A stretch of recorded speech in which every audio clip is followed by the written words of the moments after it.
Halo Agilensian, selamat datang kembali dalam Agilencia Podcast Reborn. Dan seperti biasa, saya ditemani oleh host saya, yaitu Pak Ihsan. Halo Agilencia, senang bertemu kembali dengan Anda semua. Dan Pak Ihsan, hari ini kita kedatangan tamu spesial. Tamu ini bukan warga Agilencia, jadi kita seru tuh. Open nih buat seru semua orang. Tamu itu adalah Mbak Nita Pambudi. Mbak Nita, silakan perkenalkan dirinya. Halo Agilencia, saya Nita Pambudi. Saya adalah seorang Chief Operating Officer dari sebuah startup company. Oke, Mbak Nita, ada fun fact nggak mengenai diri Mbak Nita? Menarik nih ya. Soalnya tadi settingannya formal, Mas. Langsung tanya fun fact. That's a good opening actually. Saya seorang ibu beranak 2, suami 1. Oh. Iya, mungkin dari kalau dandanan nggak kelihatan kayak mama ya. Oke, masih anak SMA nih. Masih anak kalau misalnya pakai seragam SMA ada yang tahu. Ada yang tahu ya. Saya anak basket, saya juga senang dunia entertainment. Saya event planner, musician juga, senang main piano, and all about it sih. Nggak seserius tampilan sekarang ini. Sebelum ke Pak Ihsan mau nanya nih, kan anak basket. Yes. Are you Michael Jordan team or LeBron James team? Pertanyaannya tajam tuh. Iya. Kalau salah pertanyaan kita bubar nih, Pak. Kebetulan gue Michael Jordan team. Oke. Stay here. Ya. Stay here. Ini fun fact about me, gue adalah Michael Jordan team. Asik. Ya, jadi yang LBG team sorry ya. Ya, oke, Michael Jordan team ya bener ya. Bukan karena lagi diundang nih ya. Kita nggak janjian bagian ini. Pak Ihsan mungkin ada pertanyaan pertama kali, silakan. Oke, menarik nih. Terkait dengan posisi Mbak Nita sekarang ya, secara profesional dan juga mungkin perjalanan karirnya. Tapi sebelum masuk ke pertanyaan saya sih, saya pengen tahu dulu perjalanan karir seorang Nita Pambudi gimana sih? Oke. Perjalanan karir dari yang nggak bener sampai bener kali. Itu lebih seru. Openingnya fun fact gitu loh bro. Unsensor everyone. Unsensor. Oke. Saya itu kalau ngomong perjalanan karir, belajar bisnis dulu mungkin pertama kali itu waktu kelas 5 SD actually. Wow. Kelas 5 SD. Saya kan dari sebuah keluarga yang anaknya dua-duanya cewek ya. Jadi kadang-kadang terlalu dijagain lah ceritanya. But actually I'm a rebel girl. Yang sampai sekarang sih agak-agak rebel. Gitu. So, kita waktu itu bikin usaha dulu tuh kan stiker-stiker nama. Itu ada kan. Terus dulu punya printer di rumah. Jadi nanyain teman-teman mau bikin nggak ucapan birthday gitu. Akhirnya kita bikin that kind of things. Terus jualin tuh 1.000 dapat 10 gitu. Kan dulu masih 2.000-an ya semua orang. Nah, dari situ akhirnya ya membuat aku ternyata ketemu banyak orang suka dari kecil. Papa itu dulu suka bantuin event, dia juga karyawan dari corporation gitu ya, tapi suka bantu-bantu event, emang seneng gitu. Nah, jadi dari situ akhirnya aku belajar tentang event dan mengenal dunia planning sebenarnya. Itu awal mula. Berarti gitu. Nature of business-nya nih kayaknya memang udah dari sebagai trades-nya beliau nih ya. Oleh karena itu dia sekarang kayaknya fit gitu dengan posisi dia sekarang sebagai CEO dari sebuah startup company gitu ya. Now comes to the first question nih Mbak Nita. Karena nih konteks pembicaraan kita mungkin lebih banyak ke project management ya. Mungkin ada ajalnya juga gitu ya. Apa sih hubungannya pekerjaannya Mbak Nita dan mungkin dalam perjalanan karirnya Mbak Nita dengan project management? Oke. Kita lanjut dari situ tadi. Nah, serunya habis itu membuat saya akhirnya kan kuliahnya ya lempeng dulu karena masih belum kebuka apa sih sebenarnya kuliah event tuh emang ntar kerjaannya bagus nggak tahu adat mau. Rebelnya belum kelihatan belum. Rebel tapi pas ditantangin takut. Gimana dong gitu ya. So basically akhirnya aku ambil jurusan IT Mathematics. IT Mathematics. Ya, computer science. Berarti IT dan Mathematics 2 degrees. 2 degrees double major. Wow. Gitu. Satu aja udah pusing ya, Agilencia ya. Beliau 2. IT Mathematics itu nggak pusing. Dan dua-duanya bukan jurusan yang mudah.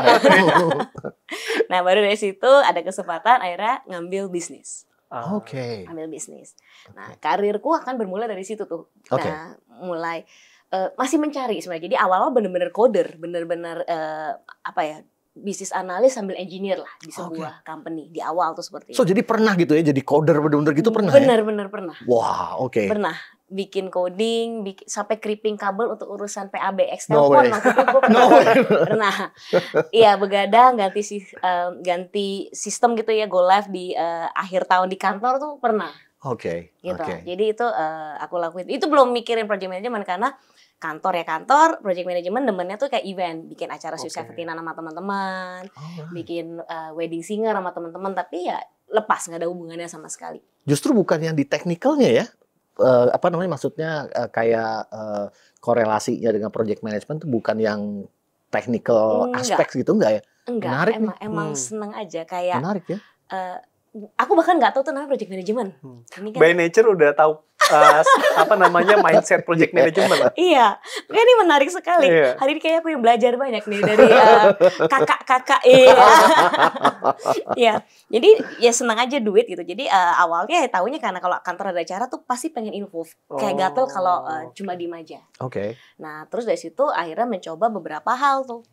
Sampai akhirnya di kantor yang baru, nah itu semua akhirnya kepake project manajemennya yang naturally sih, nggak tahu, agak common sense malah, nggak tahu bahwa ada bahkan ada ya sekarang aku tahu ada sertifikasinya, ada trainingnya gitu. Jadi ya ngerjain project, ngerjain training, ngerjain consulting, ngerjain software development, apapun sampai akhirnya jadi tahu semua gitu. Tapi awalnya bener-bener dari kalau kayak itu nggak dilakuin kayaknya kurang deh, harusnya tambah ini. Harus di plan dulu nih. Itu it's just come out aja. Bukan dari training atau ada yang ngajarin ya, tapi memang secara logiknya Mbak Rita, kayaknya ini harus direncanain dulu, nggak bisa langsung dikerjain. Iya, mungkin karena matematika itu yang memaksa aku untuk kalau harus dapetin ini ada jalannya loh, ada itu diketahui ditanya dijawab gitu kan kalau zaman Mbak Hela gitu ya. Nah, tapi itu benar-benar naturally dan aku kan anak seni sebenarnya senang banget. So it just combine of everything sih sebenarnya, combination everything. Seni sama matematika kan kayak otak kanan otak kiri nih. Well actually bicara tentang itu, project management kan kalau ngelihat dari definisinya kan pernah ada yang bilang bahwa itu adalah gabungan dari art and science. Ya? Ini cocok nih. Ya, cocok banget nih. Balance, tapi ya. Mas Atar kayaknya punya pertanyaan yang lebih ini lagi nih, yang lebih menarik lagi nih. Event, tadi Mbak Nita kan ngomong event. Event tuh yang maksud Mbak Nita kayak gimana sih? Event organizer kah atau apa? Event organizer mungkin bahasanya, karena aku tidak juga memonetisasi dari situ sebenarnya. I just like helping. Starting waktu kuliah, aku akhirnya diminta oleh sebuah gereja gitu ya, aku ada pelayanan gitu ya. Karena aku anaknya bisa di merabelnya keluar. Jadi kalau cuma latihan paduan suara, nggak ada end goalnya tuh kayak kemana? Kalau cuma tugas gitu, ya udah gitu kan, gemes ya. Nah jadilah aku bilang, kalau ini kita bisa konser. What is konser? I don't know. Ya pokoknya ada yang nyanyi, kayak kudu rapi, ada jalan masuk, ada sound system, ada ini. And then I start from that actually. Jadi mulai dari arrange sebuah konser, bikin flyer, bahkan kita nggak punya nama dan logo paduan suara, ya kita bikin gitu kan. Iya, just that aja. Dan di komunitas pertama itulah aku mengenal banyak orang-orang yang akhirnya, aku bisa bikin logo, aku bisa desain, aku bisa main musik, aku bisa ini and everything. Mungkin karena di pelayanan, semuanya just share it tanpa ada terplan. My first big event itu waktu bikin konser adalah aku bisa menggerakkan anak muda lebih dari 80 orang. Dan aku termasuk newbie di situ. Ya aku nggak ngerti gimana. Semua orang kayak ini nih, aku bantu di sini. Gitu. Sehingga akhirnya itu konser pertama kita rencana mau charity, dapat duit yang ya kan kalau kita dulu anak muda charity ya syukur lu ketutup lah ya gitu ya. Nggak diharapin apa-apa sama yang bendahara gitu ya. Tapi ternyata and then we gain something and then we give back to the church itu. Dan akhirnya dari situ mungkin momen kali ya untuk do a lot of things yang ternyata kita bisa loh ngajakin orang do something together and it's dengan planning yang baik dan semua punya peran gitu ya, tahu mereka bisa berkontribusi di mana, actually people will just move. Itu yang aku belajar dari situ. Itu analisanya gimana Pak Ihsan? Kan Pak Ihsan nih sebagai ahli project management, event itu sebenarnya apakah project dan bagaimana sih event itu di-handle-nya berbeda dengan project-project secara umum sih. Oke, kita dengar dari Pak Ihsan ya. Menarik nih Mas Atar, Mbak Nita ya. Jadi kalau kita bicara tentang event, sebenarnya konteks event sendiri itu sebenarnya produk ya gitu. Dan event itu sifatnya one time base. Ya, mungkin dari satu event ke event yang lain, Mbak Nita beda-beda ya mungkin. Iya, betul. Yang satu sifatnya mungkin tentang wedding, satu lagi ulang tahun, satu lagi tentang konser dan lain sebagainya. Tapi sebenarnya kan itu produk ya. Nah, yang menarik buat kita nih dan Mbak Nita juga udah meng-highlight sebelumnya, it's about value creation kan sebenarnya gitu ya. Ya, jadi produknya itu sebenarnya buat apa sih gitu kan ya? Tadi Mbak Nita bilang it's not about ya kan ya. Tapi value itu ada yang lain. Nah, mungkin yang perlu kita pahami di sini adalah project management is not about delivering result. Jadi produknya gitu, tapi untuk value creation. Which is it leads to my second question ke Mbak Nita. Nah, yaitu Mbak Nita sebagai seorang CEO dari sebuah startup. Namanya juga startup ya, pastikan fase-fase awal gitu ya, atau fase-fase inisiasi sampai mungkin development, yang menurut Mbak Nita tuh significantly important gitu untuk di startup itu, dari perspektif value creation tuh apa sih Mbak? Okay, interesting question sih. For me when I have to start this new startups, well actually saya bikin selalu dari nol sih. Mungkin that's another traits kalau bahasa Bapak tadi. Right. Paduan Suara saya bangun dari nol. Several companies that I set up biasanya juga bangun dari nol. Bangun culture-nya gitu. Jadi buat saya itu sangat dekat antara hubungan value creation dengan project management tadi ya Pak ya. Sangat-sangat dekat. I'm very interested with this question actually. Karena when you build something, saya bahkan nggak ngomong startup. When you build something, mau event, mau project, even sampai campaign atau startup, the biggest things yang harus kita punya adalah vision and purpose. Ini dalam banget. Itu dulu. Oke. Karena kalau nggak, it's just kalau di kantoran bahasanya it's just another KPI that is put to you. Transactional. Ya, it's transactional. Yes. Tapi when you have that kind of value gitu kan, vision gitu. Nah, vision itu supaya lo jalaninnya juga wholeheartedly gitu ya. Ya harus ada value. Dan yang tentunya align juga dengan personal vision. Karena kalau nggak, it's just another KPI things. Ya. Jadi kita selalu coba jalanin that kind of purpose gitu ya, tujuannya ke sana. Oke, value apa sih yang ingin? Yang align dulu, bahkan bukan ingin ya, align dulu lah. Kenapa sih saya sampai mau jalanin ini? I always ask myself. Nah, once itu udah dapat, udah tahu tuh, karena mau dapetin value dan visi itu, ini serangkaian step yang milestone, bahkan nggak step ya, step terlalu kecil. Milestone yang harus kita lalui. Dan kita tahu bahwa it takes journey, it takes time. Wow, Itu yang berbeda. Itu akan mendrive. Jadi value mendrive project management itu ke sana, Pak. Jadi bukan tomorrow atau tadi bilang kalau eventnya transactional betul. Tapi when you're talking about setting a product gitu ya. Ya value itu kan internalisasi perlu proses ya. Satu supaya orang memahami value, bukan value saya paham. Ya, semua orang bisa bikin seperti itu, tapi value saya dipahami orang yang menikmati produk itu. Is another things.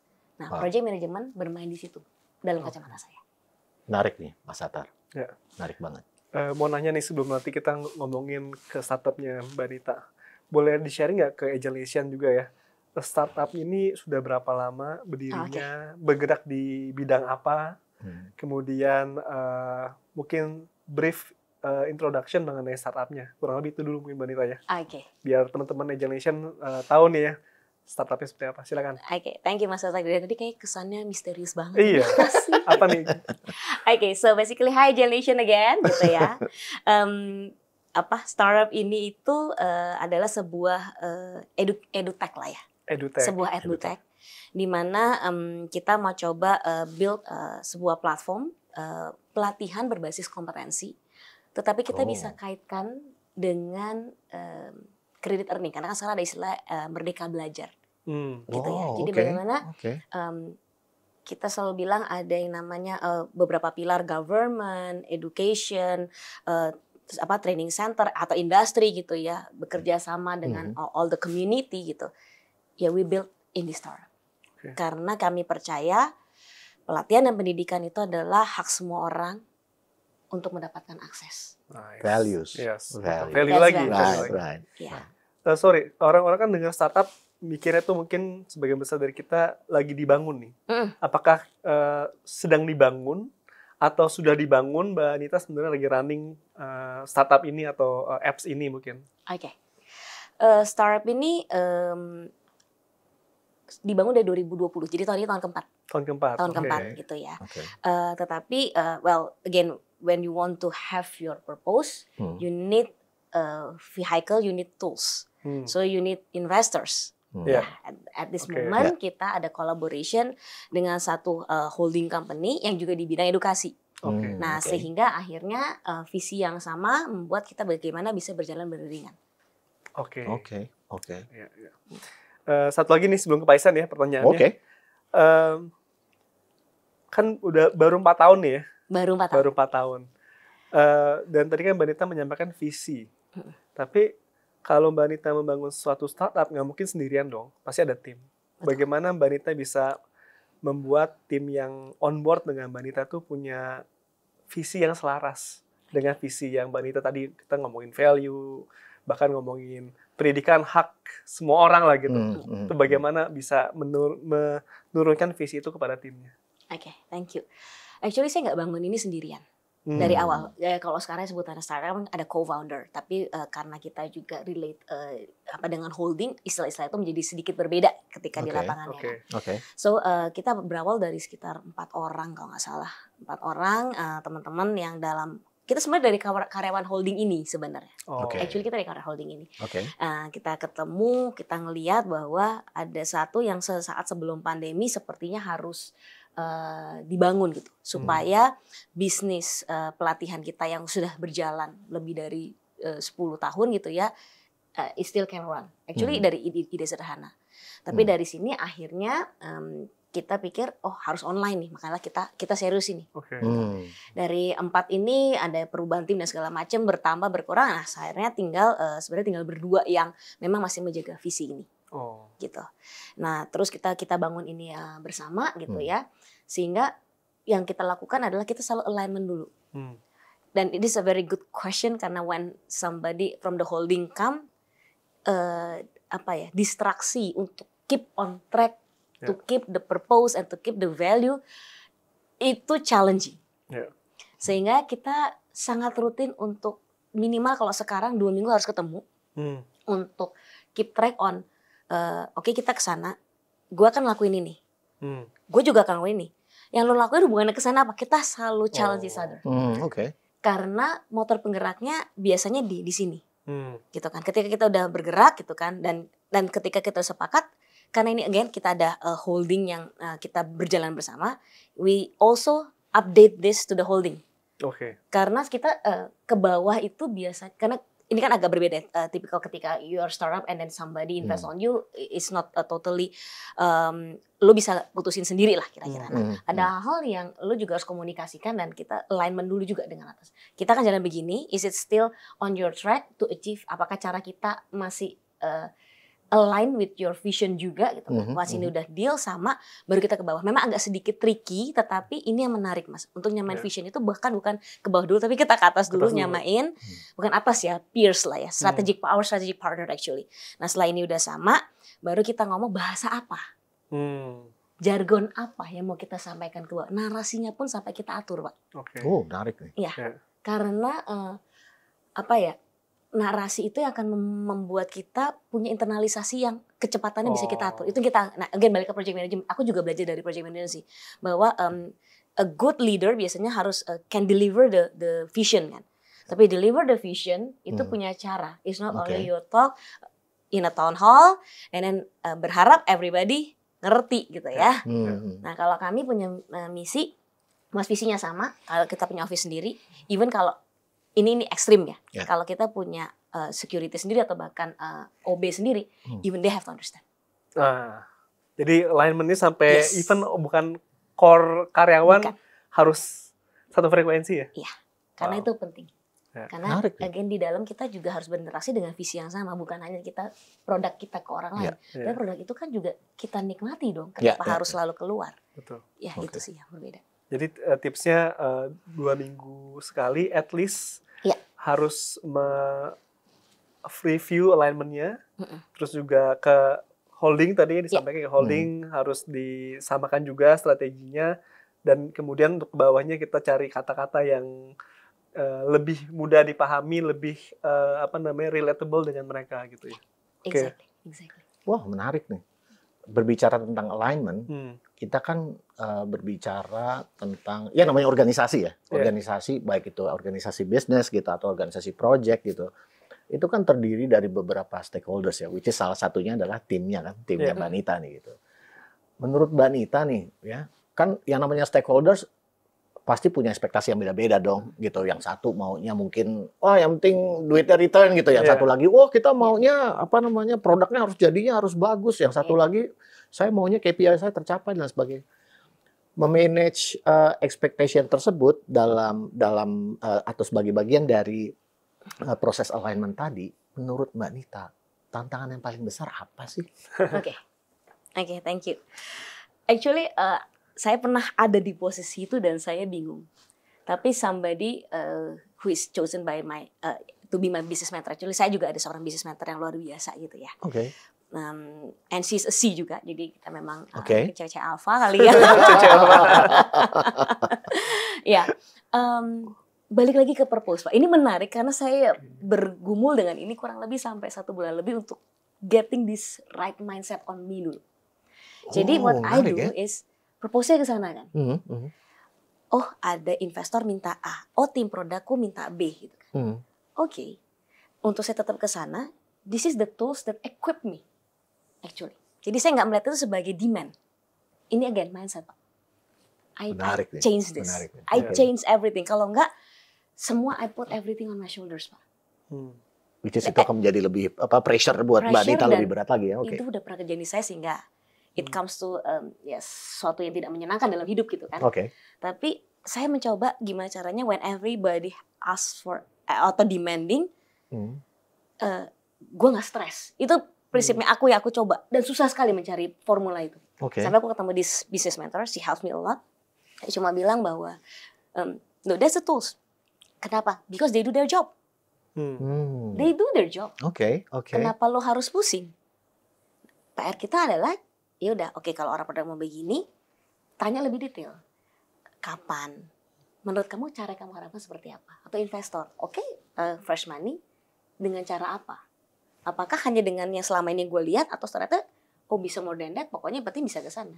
Tapi in return, aku balik dengan dia minta itu, bagus juga ya. Kalau itu jalan kan sebenarnya perputaran cash di tempatku juga berjalan. Sehingga karyawanku bisa expand dan mereka punya kesempatan bertumbuh. Itu yang aku ubah cara mikirnya. So, apa yang ada KPI itu is not a demand. Itu adalah tools buat saya tetap menjalankan purpose. Sehingga karena itu tools, kenapa sih KPI harus given? Kenapa sih saya nggak mencoba melihat, kalau nggak KPI-nya dibikin gini aja. Sehingga saya melihat KPI menjadi tools untuk jagain saya. Justru ngawal ya. Ngawal jadi, saya supaya purpose. Makanya saya akan say something on the KPI, bukan terima. Let's talk on the KPI. Dan disitulah stakeholder manajemennya terjadi dalam arti project management. Itu kita diskusi. Nah, berbicara tentang alignment tersebut, pastinya yang namanya Nita Pambudi gak bakalan luput dari yang namanya konflik dong. Iya dong ya. Pasti yang namanya meeting, saya nggak tahu mungkin not so sure gitu ya Mbak Nita yang semudah ini ternyata mungkin bisa teriak dengan nada tinggi gitu ya di meeting gitu. Tapi how have you been managing conflicts in the project especially? That's a very good question.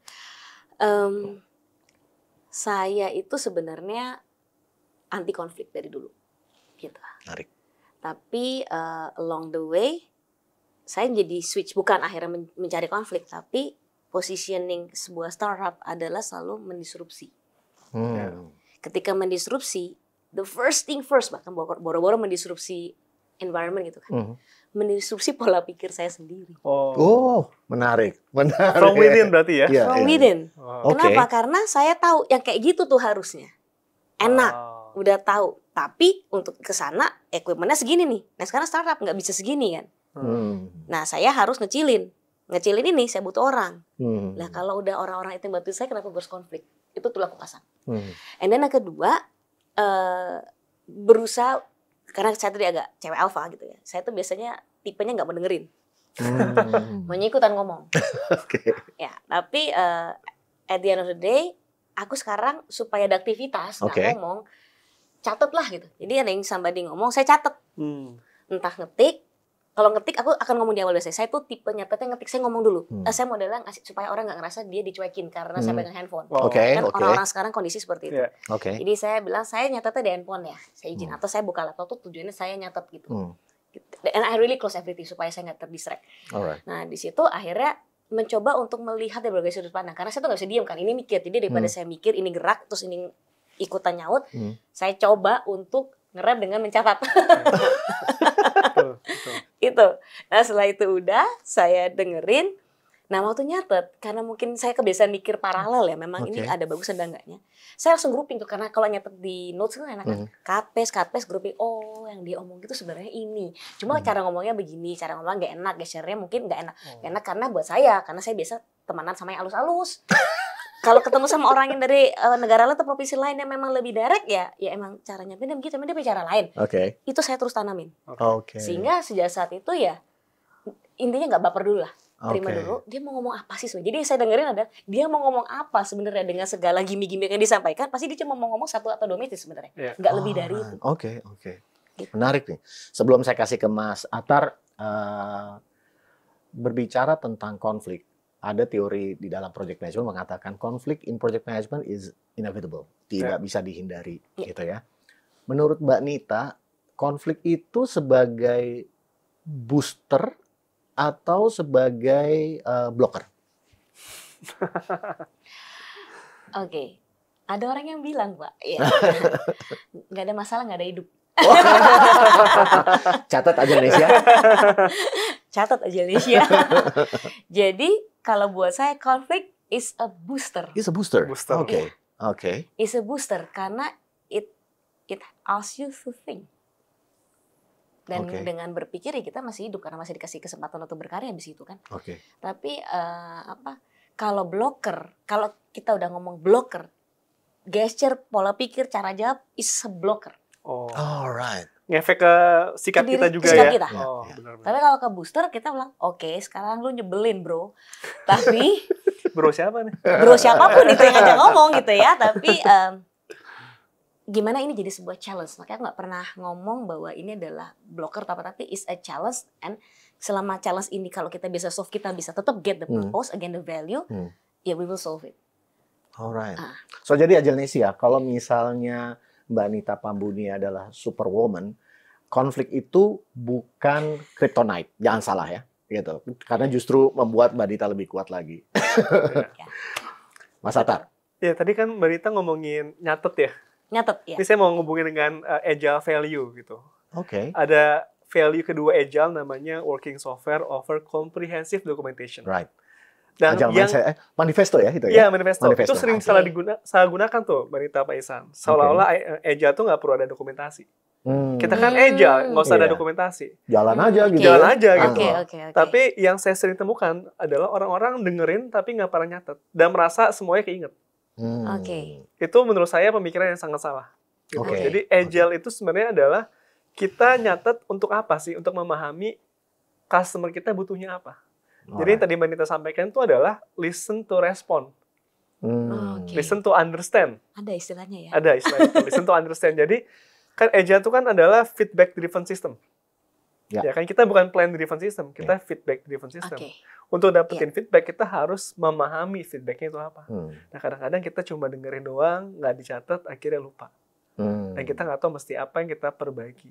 Gitu. Jadi itu salah satu praktis yang sangat bagus karena Mbak Nita merasa gue tuh orangnya alpha, gue pinginnya komentar-komentar aja, tapi tahu kapan gue harus ngerem. Gue ngerem dengan cara kalau gue ngomong sama orang, gue bilang dulu di depan, gue sambil nulis ya. Dan ketika nulis, Mbak Nita bisa ngerem responnya agar bisa lebih memahami message dari orang tersebut sehingga respon dari Mbak Nita lebih pas dengan feedback dari orang tersebut. Gitu. Saya rasa itu salah satu praktis yang sangat bagus yang perlu kita tiru tuh Pak Isan dan Mbak Nita. Mungkin saya lanjut ya mengenai startupnya Mbak Nita nih, menarik.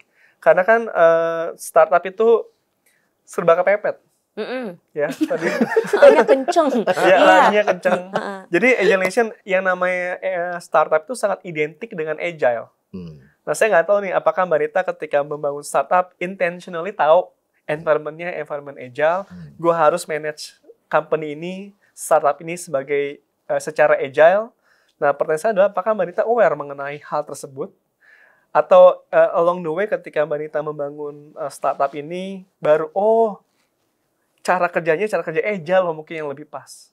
Mungkin boleh sharing Mbak Nita, gimana? Oke. Thank you, Mas. Nah, ini seru nih. Itu kenapa akhirnya aku kenal dirimu. So, awalnya I have no clue at all. Saya dari 2014 itu memang jadi mentor beberapa startup. Oke, jadi mentor beberapa startup gitu ya. Tapi ya tahu agile, tahu dinamika startup gitu, tahu. But tahu is not understand. Gitu ya. Right. Akhirnya aku ngejalanin sekarang tuh baru yang gue ajarin dulu apa dulu. Doa aja semoga mereka kalau perlu gue ketemu lagi gue ajarin lagi yang bener nih sekarang. Tapi nggak tahu Mas. Even waktu itu awal-awal again karena rebel tadi kan, karena saya tahu ini back to pembuatan si startup baru ini tahun 2020, saya cuma bilang sama holding bilang ini harus ada karena begini. Terus supaya ini ada gimana nih? Oke, harus ada identitasnya supaya nanti bisa bikin bisnis. Ya minimal 2 lah. 1 gue butuh PT, kedua gue butuh rekening. Simpel itu. Timnya nggak ada duitnya nih, gue bilang gimana ya di awal. Yaudah kita teman-teman holding yang kira-kira tertarik, cocok, pilih aja. Siapa nih?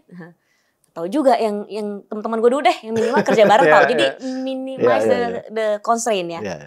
Udah kita kerja bareng. Wah udah tuh. Terus mulailah ada masukan kan karena kita nggak tahu di dalam holding ini kan model kerjanya bukan yang startup, no idea. Digital marketing yang dibuat platform nggak ngerti. Platform bangunnya gimana? Tahu teorinya tahu karena saya juga pernah dengan satu international partner kita bikin academy 10 bulan gitu kan. Tahu cara kerjanya gitu tapi bukan gue yang kerja, gue cuma bikin kurikulum, bikin program, bikin macam kan, nggak tahu cara kerjanya. Sampai akhirnya aku ikut networking itu. Kita berempat pokoknya kita janjian, kita ikut acara event, acara ini. Ngobrol sama investor yang biasanya kita ngasih tahu si menti gimana ketemu investor itu ya. Pas jalan sini susah cuy gitu. Beda yang dia omongin. Gemeter loh, bingung kan ngomong apa gitu. Akhirnya di situ belajar. Boro-boro agile nggak? Begitu waterfall lagi. Pasti waterfall. Iya orang 10 tahun lebih ya mainannya gitu gitu kan. Ya udah, oke. Lu ke sana ya, lu ke sini ya. Habis itu kumpul. Kita gini. Terus produknya ya udah nih udah ada nih. IT udah mana? Udah. Kalau lu belum ya kita nggak bisa launching nih. Jadi ya udah kerjanya begitu dan semuanya kan dalam satu holding which is cara kerjanya sama. So kita nggak merasa ada yang salah. It takes 2 years loh. It takes 2 years for this waterfall things and then terus aku bingung kok ada yang ganjel. Ini from within lagi nih Pak Isan. Mbak Anita ini selalu dapat ini kayaknya ya, dapat bisikan-bisikan dari entah dari mana nih. Tapi itu bener loh. Ada yang ganjel dan gue nggak tahu apa gitu kan. Terus kita ketemu. Ini loh, ini menarik. Jujur ya, ini makanya I'm really happy to share with the Agile Nation. Aku ketemu Pak Isan out of nowhere di salah satu gedung di Alam Sutra. Terus kita ngobrol, Pak Isan spotted. Beda ya cara pikirnya Mbak Nita dengan the whole group gitu kan. Ini menarik kalau saya jadiin paper. Paper ya, dosen banget gitu ya. Terus oke Pak, kadang-kadang ada hal yang terlalu gak nyambung, aku biasanya malah ikutin. Karena kadang-kadang itu bisikan tadi itu. Ya udah deh Pak gitu kan. Terus lah ini nih, makin domain makin tahu. Terus terus gimana caranya saya dengan tim yang nggak ngerti apa-apa. Jadi ada trigger dari sebelum ketemu Pak Isan ada satu trigger Pak. Tim saya bubar total. Wow. Ada satu momen di bubar total karena waktu akhirnya mau bangun startup saya hire orang startup. Oke. The problem is me. I lead dengan cara biasa, teman-teman startup bekerja dengan gaya startup. Jadi totally 100% bubar. Oke. Bubar. Sehingga waktu tim kedua saya cari yang tengah-tengah. Yang tengah-tengah cari 2. Jadi cari orang dalam yang rebel sama cari orang luar yang pernah corporate, Pak. Pernah corporate, oke. Iya, jadi cari 2 itu. Jadi cari orang dalam yang rebel sama cari orang luar yang pernah di corporate. Terus sisanya saya nggak mau interview dari orang human capital, saya aja ngobrol. Soalnya pengen bukan cuma technical ya. Jadi Chemistry ya, pengen dapetin chemistry-nya betul. ya. Interview saya tidak lagi di ruang kantor, interview saya di kafe. Karena saya juga get the feel gitu. Itu saya juga risih gitu kan. Bajunya gimana ya, Maksudnya udah lama gak ini kan. Oh, harus startup ya, pakai cash, pakai ini. Gak apa-apa sih, bukan sekaku itu, tapi canggung semua. Nah, itu terjadi baru ketemu Pak Isan. Nah, ketika Pak Isan ngomong, saya kayak flashback semuanya. Mungkin kelebihan saya adalah bisa connecting the dot. Bisa connecting the dots. Ekosistem dengan perkataan, dengan apa, kayak it's just pop up gitu. Oh iya Pak, saya mau itu gitu kan. Tapi caranya gimana ya? Nah, saya ngubah tuh. Saya panggil tim training gitu ya. Saya pengen bikin begini. Kayak apa tuh Mbak? Ya pokoknya teorinya kalau perlu 10 menit aja ekstrim gitu. Karena aku juga ngerti kan. Teori 10 menit aja, sisanya ngelakuin sesuatu. Ngelakuin apa? Nggak tahu gitu. Nggak tahu. Even kayak digital marketing gitu. Kita harus connect platform gitu kan. Apa yang di-connect? Aku bilang nggak tahu gitu. Pokoknya sesuatu yang aku bilang, pokoknya sesuatu yang bisa di-tracking gitu ya. Kalau waktu ngomong digital marketing ya, sesuatu yang bisa di-tracking. Terus dia bisa dapat muncul-muncul iklan gitu. Orderku cuma begitu. Nah, satu tim pusing, yang ini pusing gitu kan. Karena aku ngomong sama orang-orang yang nggak ngerti bahasaku, mereka juga. Dan aku ada gelisah sekali sampai ketemu Pak Isan. It's a moment of truth sih sebenarnya. Sehingga akhirnya dikenalin, terus kayak, lah itu bahasa yang gue pakai itu tuh maksudnya tuh. Tolong ngomongin sama tim training gue ya. Gue nggak ngerti gitu kan. Even pokoknya kita ketemu karena buat aku internalisasi again itu proses. Makanya kenapa waktu request training adalah jangan sekali ya, saya nggak mau kelar di kelas. Kalau perlu 6 bulan. Nah, tim training, waduh Mbak gimana nih? Nggak ada biasa model di company kita seperti itu. Ya udah kalau gitu kan yang penting total jam. Dibagi aja 6 bulan, sesimpel itu. Nggak usah ngomong 3 hari training full gitu kan. Terus lu kerja lupa, gue bilang. Mendingan lu 6 bulan. Di tas aja setengah jam per bulan deh atau per minggu deh gitu. Aku nggak tahu. Aku cuma konsepnya internalisasi lagi kan. Aku berpikir itu. Ya itu sih. Jadi akhirnya setelah itu ya kita coba jalanin. And you know it ya, my team 3 bulan struggle setengah mati gitu kan ya. Karena struggle lagi di saya. Mereka sudah tahu failing, tapi saya dengan segala perfeksionis dan kan udah pernah jalanin industri A, industri B, training A, training B, consulting A, tahu semua teori sih. Semua teori tahu gitu kan. Dihadapin sama yang jalan aja dulu gitu kan. Jalan aja dulu kipiye gitu. Itu sih Mas. Makanya mungkin Pak Isan, Mbak Nita dan Agile Nation ini salah satu challenge terbesarnya kalau orang mau rubah mindset Agile adalah yang terbiasa bikin plan perfect. Itu harus sedikit pragmatis lah. Sedikit pragmatis bahwa nggak semuanya under our control. Betul. So what can be done adalah kita start dulu. Start dulu, plannya adalah untuk start. Sisanya ya kita boleh aja bikin planningnya, tapi mindsetnya dirubah. What we know now mungkin nggak valid within 1 day, 2 day, 3 days. Tapi itu susah. Seriously itu susah. Betul banget. Pengen nangis kan kayak. Apalagi mungkin background pendidikan yang Mbak Nita kan tadi computer science, matematik, di mana strukturnya sudah rapi. Cara kita men-solving masalah matematik juga kan ada runtutannya. Kalau di startup mana ada begituan?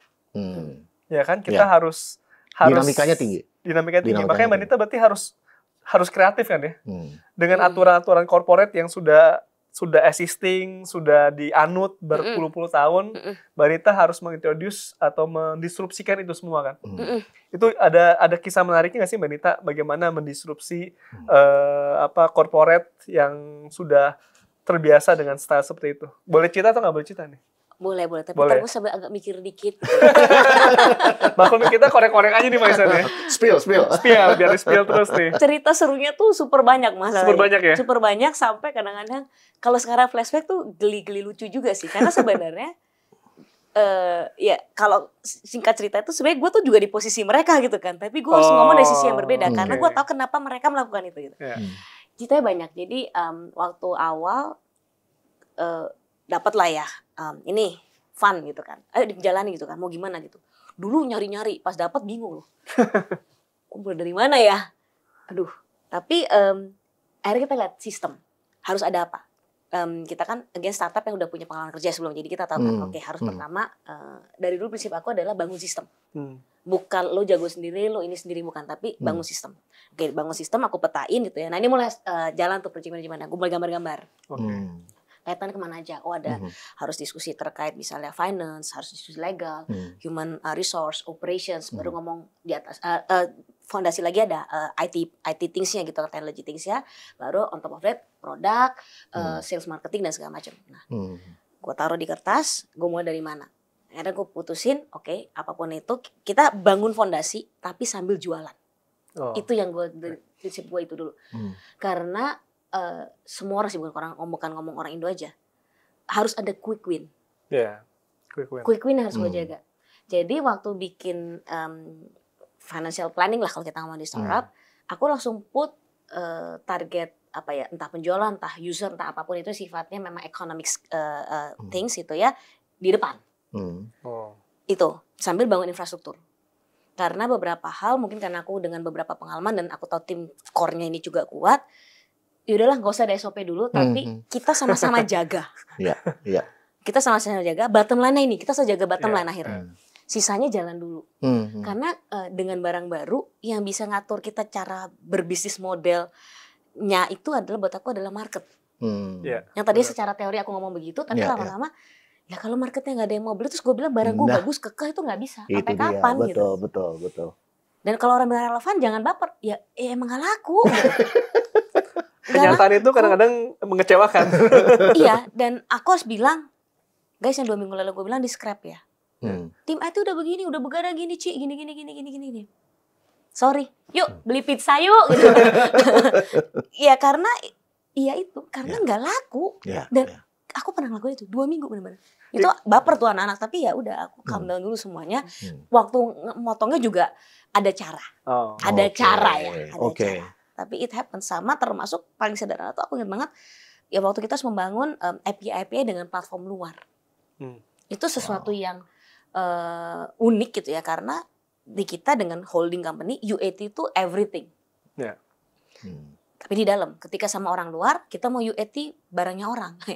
Gimana ceritanya barang orang? Gampang itu. That's why gue bayar service kan, tapi UAT barangnya orang is another scale, man. Nggak mungkin kita lakukan karena that's why I buy your service gitu kan. Nah, that kind of mindset sih yang benar-benar, termasuk misalnya kalau lo mau beli barang gitu ya, lo harus beli dari vendor yang secara fisikal gedungnya ada gitu.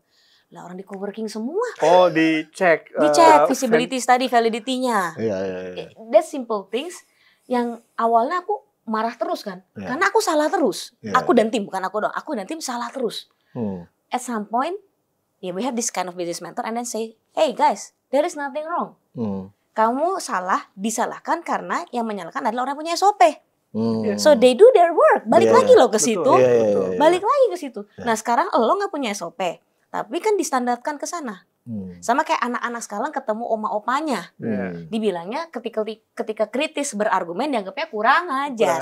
So actually it's the same thing. Jadi ya udah itu yang kita akhirnya terapkan. Dan ya udah getting better sekarang semuanya. Nah ini menarik nih Mas Atar, karena gini, kalau kita bicara tentang korporasi besar gitu, apapun itu, yang namanya perusahaan, organisasi yang besar, mereka punya birokrasi, gitu ya. Birokrasi itu yang kita, orang-orang sains, mungkin Mbak Anita juga masih ingat ya, kita sebut sebagai momen inersia kan. Jadi ya itu memang memperlambat ininya dia. Tapi jangan salah, untuk bisa sampai ke situ kan mereka kan dulu kan berangkatnya dari journey yang panjang kan, gitu ya, sampai keluar yang namanya birokrasi, SOP dan lain sebagainya.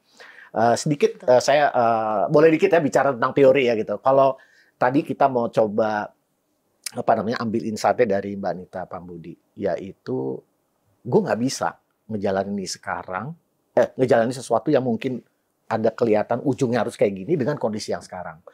Ada seorang penulis yang pemenang Nobel Prize di bidang ekonomi, namanya Daniel Kahneman, ya, the late Daniel Kahneman, baru aja meninggal. Di bukunya yang berjudul Thinking Fast and Slow, gitu. Dan menariknya dia pemenang Nobel Ekonomi, tapi dia sebenarnya seorang profesor psikologi, gitu ya. Nah intinya adalah kita tuh nggak bisa memutuskan sesuatu yang jangka pendek dengan pemikiran kita yang jangka panjang.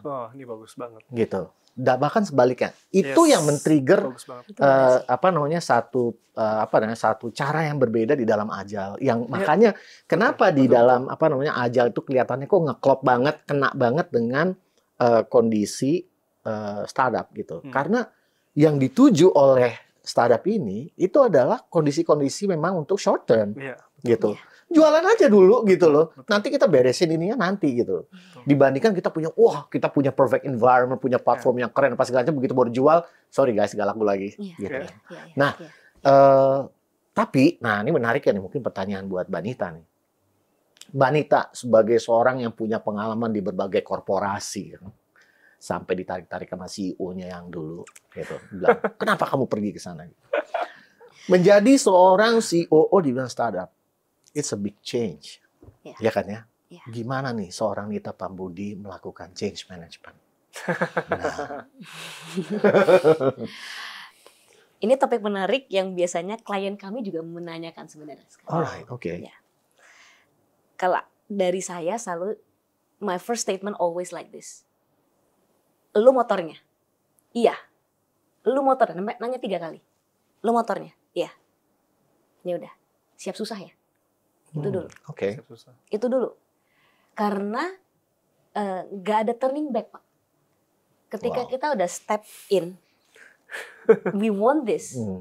Kenapa dulu? Kalau saya, karena saya mau bertumbuh berkembang untuk understand a bigger nggak ngomong challenge ya, udah umur segini ngomong challenge itu kan tapi saya tahu di titik mana saya ingin bertumbuh dan ke arah mana.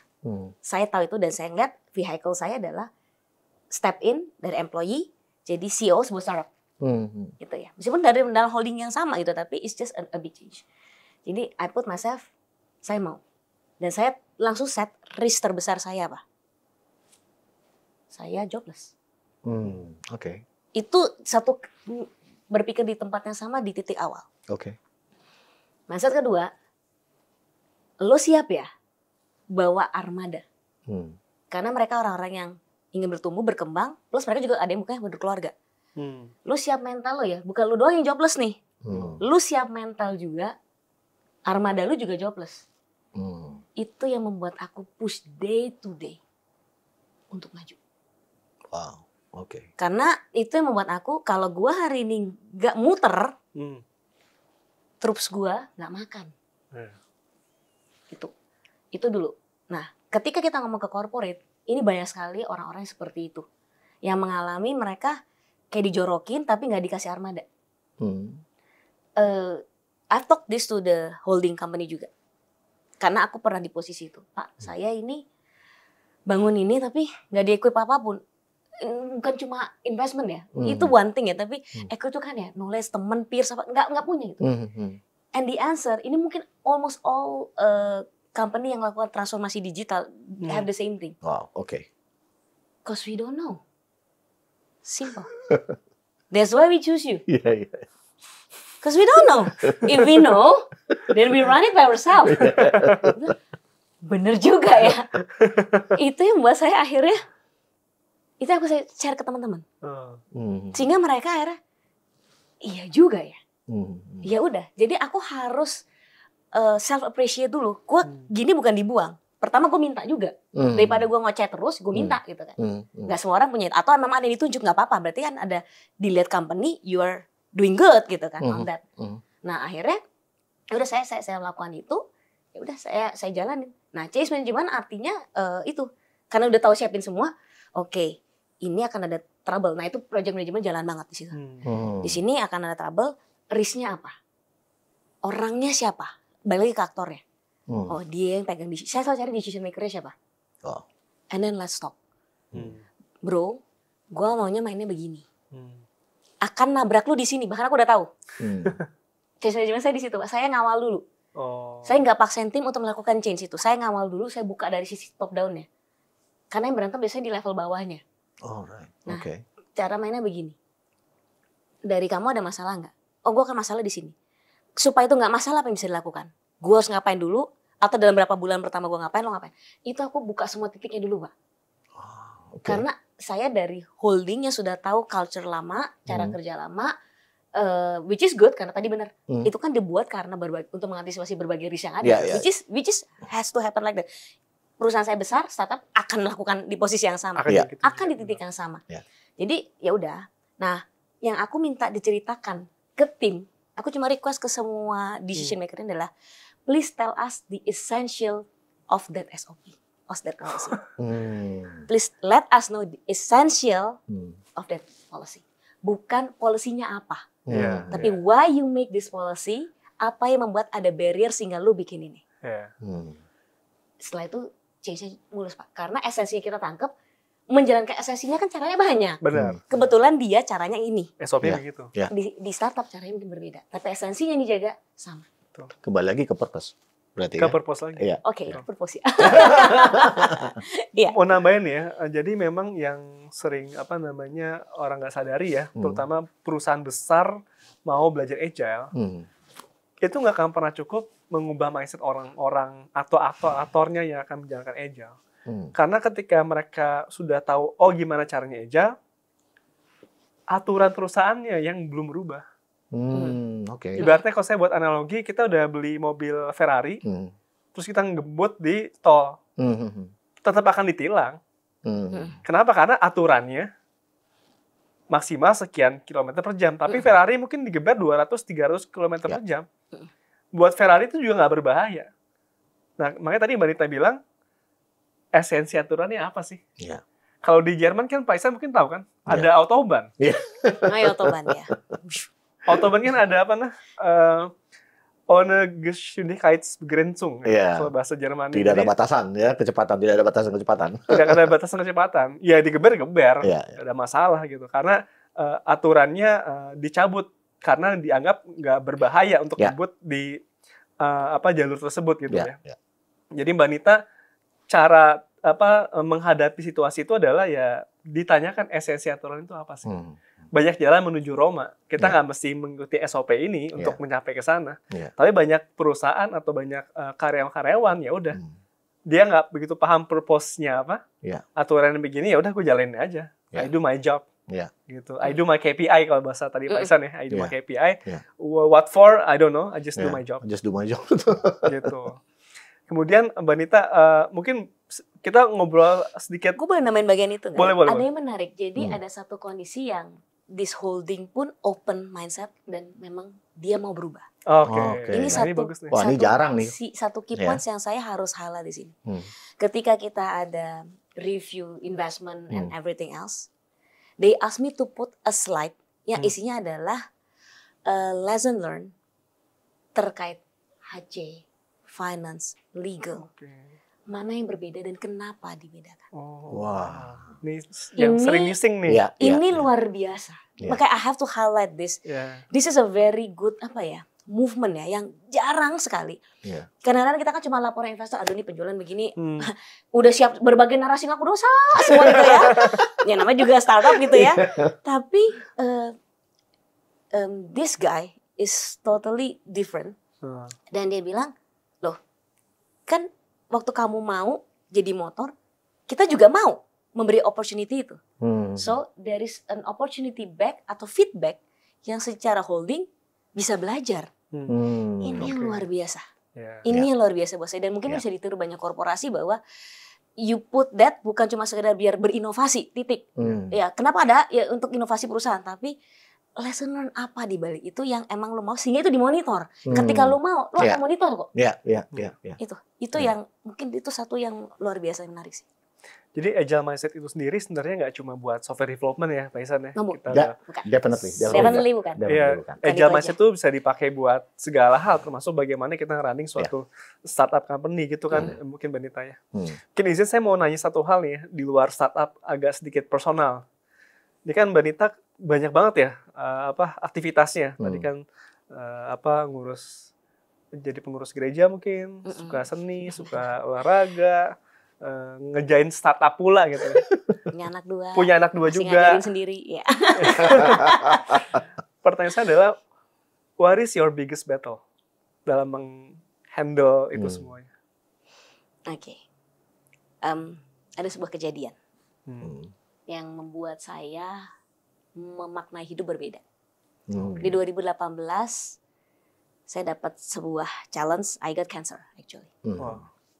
Di momen itu saya merefleksikan banyak hal. Di situ saya melihat lo nggak akan bisa apa-apa kalau lo bahkan udah nggak bernyawa. Seorang mentor, bukan mentor yang sama tapi my personal, buat saya jadi mentor ya, seorang leader lah. Dia coba bilang, apa yang ada di atas tanah adalah sesuatu yang baik. Wow. Artinya berarti hari itu even lu nggak bisa bangun karena aku ada di momen itu ketika harus menjalankan segala macam terapi gitu ya. Saya masih bisa bangun, melek, makan, minum meskipun nggak normal caranya, but I'm still alive. I still have brain, I still have mouth, I still have heart, I still have everything. Dan ada satu momen yang memang berkat juga yang saya dapatkan adalah ketika di sebuah ibadah ketika saya dapat vonis itu, yang di atas memberikan sebuah hal yang sampai hari ini selalu saya pakai dan saya selalu tuliskan di mana-mana. Kanker kan KANKER, bener ya? Iya. Entah gimana dalam sebuah doa itu melek-melek saya ngomong sama suami saya, Pi, I have this abbreviation, saya dapat singkatan dari kanker. Nah, lu doa kagak sih? Aku nggak tahu. Kanker adalah ketika sampai lupa sekarang kan, ketika aku naik kelas karena engkau rahmati. Kanker ketika aku naik kelas orang rahmati. Oke. Aku nggak tahu tuh dari mana. It's just really a blessing gitu ya. Dan ini menjawab tadi pertanyaannya Mas Atar, how I solve that one. Karena aku akan ada perannya di masing-masing itu. Tinggal bagaimana kita menjaga ekspektasi, bagaimana kita mensyukuri. Karena ketika saya bisa bangun pagi, saya dikasih kesempatan berkarya kok. So, apa yang asal lakukannya dengan hati dan bikin value tadi. Wow, menarik. Sekarang kondisi Mbak Anita bagaimana? Kan udah 6 tahun yang lalu ya? Udah 6 tahun lalu. Jadi tahun lalu 5 tahun bebas, free gitu ya. Jadi that's why sejak dinyatakan bersih aku mulai memang mengisi beberapa acara-acara seperti ini just to share gitu ya. Bahwa ya ketika lo punya purpose, put your heart there, berikan value di sana. Dan gak usah mikir berdampak susah-susah gitu, gak usah. Peranmu di mana adanya itu jalanin dulu. Udah kok. Everything, karena semua yang lo punya bisa diambil dalam sekejap. Right. Gue ngerasa dapat blessing banget gue hari ini ada. Luar biasa nih. Sorry saya potong tadi, gimana Mbak Dita? Iya, nggak apa-apa. Saya kalau ngomong ini selalu juga agak gemeter memang. Oke. Tapi ya itu semua peran akan ada masa dan waktunya. Wow. Jadi ya, just do it with all your heart. Nggak usah berpikir yang nanti kalau gue ini gue bakal jadi apa ya. Tuhan melihat paling nggak itu aja. Alright, wow, menarik. Karena waktunya agak mepet nih, boleh dong saya ngasih pertanyaan yang agak sedikit mungkin rame kali ya gitu ya pertanyaannya. Mbak Anita, menurut Mbak Anita, seorang leader nih, terutama project manager, itu nature born atau build? Develop, build, develop. Kalau aku bilang pure develop pun tidak sebenarnya. Aku harus jujur karena natural itu semua orang menurut aku ada. Tinggal seberapa jauh dia aware dan mau mengasah. Wow, menarik nih. Sesimpel anak-anakku sendiri deh langsung, anak-anakku gitu. Aku mau bikin mereka jadi leader. Panjang ceritanya. Kalau dari sehari-hari kita nggak pernah kasih mereka kesempatan to make simple decision. Itu kan development, nggak usah training ya, gitu kan. Untuk kasih mereka kesempatan untuk hari ini mau makan apa, bukan hari ini kita ke restoran ini ya selesai gitu. Even hari ini aku mau pergi pakai baju apa, biasanya kan sebagai orang tua kan harus pakai baju yang bagus karena ada baju pergi, baju rumah. Well, that's my didikan gitu ya. Tapi ada momen yang ya udah kalau emang dia maunya lancar dan itu feel fit with her, ya silahkan gitu kan. Anakku dua-dua cewek. Tapi setelah itu ketika kita mau bikin dia lebih rapi, kita langsung share, bukan judge, bukan direct. Nah, momen-momen ini yang akhirnya membuat tadi yang nature akhirnya dia bisa ngasah sebenarnya dengan bantuan kita yang punya kesempatan untuk membantu mereka. Itu sih, aku jadi percaya begitu sekarang. Wow, menarik nih. Karena gue pernah baca statusnya Mbak Anita itu adalah a proud mom who wants their children to be a leader. Wow. Iya. Jadi peran wanita dalam di dalam satu kehidupan itu penting banget loh gitu. Karena one of their istilah their part supporting part to create leaders loh, bayangin aja loh ya. Nggak main-main deh. Mas Atar. Ya tadi mungkin nyambungin agile ya. Jadi yang tadi Mbak Anita sampaikan tuh jiwa servant leadership sebenarnya. Right. Di mana kita nggak top down, kita membiarkan atau memberikan ruang kepada tim kita untuk membuat keputusan. Makanya tim agile tuh atau leader agile tuh yang mengayomi tim yang dipimpinnya. Makanya kalau kita ngomongin self leadership, kita ngomongin pemimpin yang menumbuhkan tim yang dipimpinnya. Keputusan diberikan kepada timnya, makanya agile itu kan bottom up. Ya kan, make local. Iya, bottom up. Oke. Yang Mbak Nita bilang, kita ujungnya ke sana. Bagaimana kita mau nyampe sananya, biarkan tim mikirin. Itu makanya yang buat agile tuh planningnya nggak terlalu kuat pakemannya karena lumayan loose. Kita biarin tim membuat planningnya selama 2 minggu ke depan, atau kita nyebutnya sprint. Nanti kita planning bareng-bareng, namanya sprint planning. Di akhirnya kita review bareng-bareng juga. Dan sepanjang sprint, kita melakukan yang namanya inspect and adapt melalui daily stand-up. Gitu. Itulah cycle kerjanya agile. Gitu. Biarkan tim yang mendesain semuanya. Gitu. So jadi Agile Indonesia, seorang Nita Pambudi ini mungkin dia belum certified PSM, PMP whatsoever. Tapi yang paling penting yang kita dapatkan dari Nita Pambudi hari ini adalah beliau sudah mengaplikasikan itu, gitu ya. Karena it take guts ya untuk menjadi seorang pemimpin dalam sebuah organisasi gitu, yang mana itu tadi ya, startup is not an easy things gitu ya. And for some reason nilai-nilai yang udah ditanamkan oleh beliau dalam menjalankan tugasnya, that is actually reflecting agile. Menambahin juga Pak Ihsan dan Mbak Nita, kalau di PMI Talent Triangle kan ada 3 ya. Ada leadership, ada business acumen, sama satu lagi itu ada technical PM. Dan berdasarkan penelitiannya PMI, di antara 3 itu yang dicari yang mana? Itu adalah leadership. Exactly. Gitu. Kedua business acumen, dan ketiga justru malah technical project management. Jadi nggak mesti certified sebenarnya. Gitu. Sebenarnya by nature sudah tahu ya apa yang mesti dilakukan. Tinggal dirapiin dengan metodologinya gitu ya. Jadi penasaran ngambil itu sekarang saya. Karena itu triangle Talent itu Triangle namanya. PMI Talent Triangle. Itu mungkin yang tanpa sadar saya jalani sebenarnya.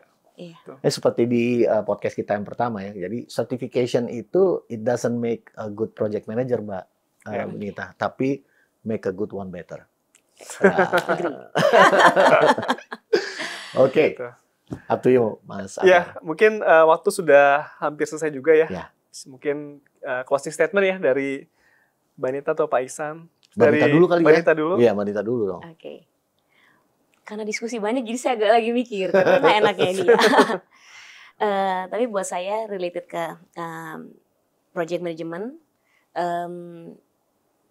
selalu purpose driven kalau buat saya. Selalu purpose driven. Kita sebagai pribadi itu kenapa sih melakukan sesuatu, dan kita tahu, self aware dulu, kita tahu. Dan ketika kita menuju ke sana, jangan lupa bahwa itu akan bermakna ketika ada value-nya. Ketika kita bisa menempatkan itu.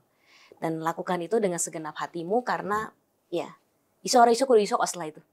Kita harus melakukan apapun supaya itu tercapai, karena kita tahu value apa yang mau kita sampaikan kepada orang lain. Start with why nih ya berarti. Start with why. And I.